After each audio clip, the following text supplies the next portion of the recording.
আপনি পিয়ার পদ্ধতির কথা যেটা বলেছেন, এটা পৃথিবীর কোনো কোনো দেশে আছে, ইউরোপে বিশেষ করে রয়েছে, এবং সেখানে ইউরোপে থাকার যৌক্তিকতা রয়েছে।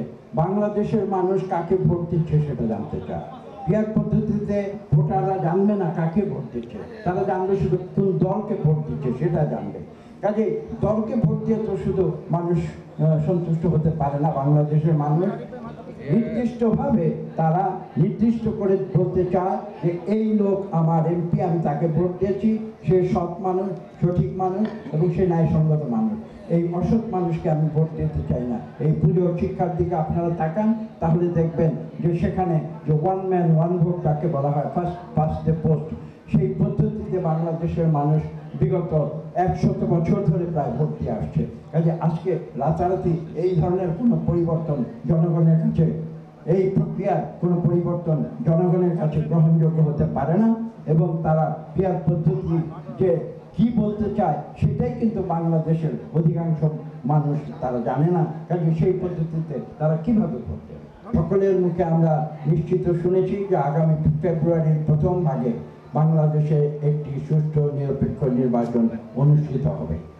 আমরা গণতান্ত্রিক প্রক্রিয়ায় বিশ্বাস করি, যেখানে প্রত্যেকটি মানুষের ভোটাধিকার নিশ্চিত হবে, মানুষের বেঁচে থাকার অধিকার, অর্থনৈতিক অধিকার নিশ্চিত হবে, এবং আপনারা একটু আগে যে বিষয়টি উল্লেখ করেছেন, যার যার ব্যক্তিগত জীবনের অধিকার প্রতিষ্ঠিত হবে। তার অর্থ হচ্ছে এখানে সবাই সুখে শান্তিতে বসবাস করবে পাশাপাশি, এবং যার যার ধর্ম এবং কৃষ্টি তারা ঠিক সমানভাবে তারা পালন করবে।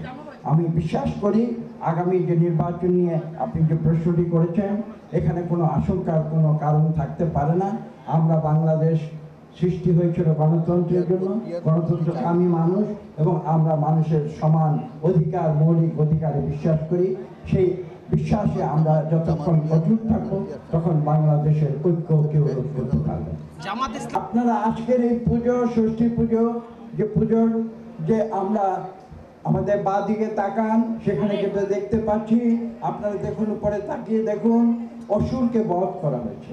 অর্থাৎ অন্যায় যাতে এই সমাজে না থাকে সেটাই কিন্তু আমরা চাই, এবং ন্যায়ের উপরে ভিত্তি করে, সততার উপরে ভিত্তি করে একটি সমাজ ব্যবস্থা এবং রাষ্ট্র ব্যবস্থা আমরা বাংলাদেশে কায়েম করার জন্য বিএনপি প্রতিজ্ঞাবদ্ধ।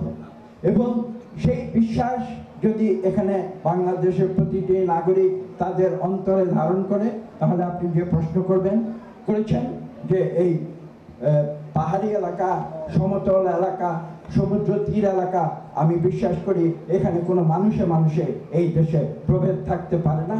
আমরা মানুষে মানুষে প্রভেদে বিশ্বাস করি। এখানে হিন্দু মুসলিম বলে বা ধর্মীয় কোনো ভেদাভেদ থাকতে পারে না। জাতি, ধর্ম, বর্ণ নির্বিশেষে আমরা সবাই বাংলাদেশের অধিবাসী এবং বাংলাদেশী বলে গর্ববোধ করি।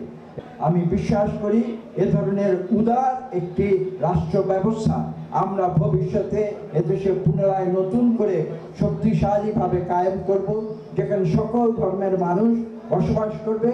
এবং আমি বিশ্বাস করি 33,000 কেন, এখানে 43,000 পুজো আগামীতে হবে, সেই বিশ্বাস আমার। নতুন বাংলাদেশ গড়তে এলো জুলফিকার স্টিল।